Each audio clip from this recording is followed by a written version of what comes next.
মান নিৰ্ণয় কৰা অংককেইটা ইয়াত কৰিলোঁ। ৰিভিজন 3 1 নম্বৰৰ মান নিৰ্ণয় কৰা অংককেইটা ইয়াত কৰি দিলোঁ। সাধাৰণ অংক এটা 2 নম্বৰ পূৰণফল ৰূপে প্ৰকাশ কৰা। 1 নম্বৰ অংকটো আছে 729। ইয়াক আমি কি কৰিম, কিহেদি পূৰণ কৰিম? ইয়াৰ ছুটি নিয়মে ইয়াক প্ৰথমতে উৎপাদক উলিয়াই ল'ব লাগিব। 9 2 11 7 18 অৰ্থাৎ 729ক 3 দি যাব, 3 দি হৰণ কৰা। গুণ 6 1 7 3 4 গুণ 12 3 3 গুণ 9। ইয়াকো 3 দি যাব, 3 8 গুণ 24 3 1 গুণ 3। ইয়াকো 3 দি যাব, 3 2 গুণ 6 6 2 8 21 হ'ল, 3 7 গুণ 21। ইয়াকো 3 দি যাব, 3 9 গুণ 27। ইয়াকো 3 দি যাব, 3 3 গুণ 9। তাৰমানে 729ৰ উৎপাদক কেইটা হৈছে, মৌলিক উৎপাদক কেইটা কেৱল 3। কিমানটা 3 আছে এতিয়া সেইটো আমি চাই লওঁ। 1 2 3 4 5 6টা 3।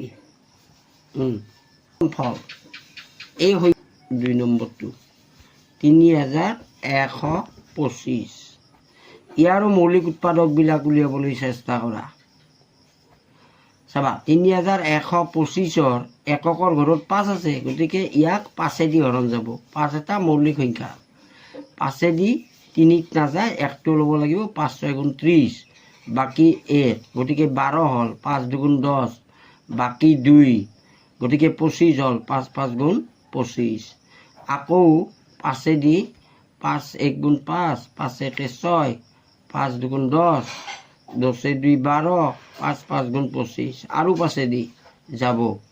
5 2 গুণ 10 5 5 গুণ 25 আৰু 5 দি যাব। 5 5 গুণ 25। তাৰমানে 3125। ইয়াৰ মৌলিক উৎপাদক হৈছে 5। 5 এতিয়া কিমানটা আছে? 4টা 5টা। তাৰমানে 3125ৰ মৌলিক উৎপাদক পূৰণ 192। ইয়াৰ মৌলিক উৎপাদক 118 হ'ল, 2 2টা 3 3টা। পূৰণ এই পূৰণটো আৰু 192 হ'ল 2 কিমানটা আছে? 1 2 3 4 5 6টা আৰু 3 এটা। অৰ্থাৎ 108 আৰু 192ৰ পূৰণফলৰ মৌলিক উৎপাদকৰ ঘাতৰ পূৰণফল হ'ব 2 2 ইয়াত 2টা 2 ইয়াত 6টা, মানে 2 8টা আৰু 3 এটা আৰু ইয়াত এটা। ইয়াত 3 3টা আৰু ইয়াত 3 এটা, গতিকে 3 1 4, এইটো 4। গতিকে মৌলিক উৎপাদকৰ ঘাতৰ পূৰণফলটো হ'ল 2 2 to the power 8 into 3 to the power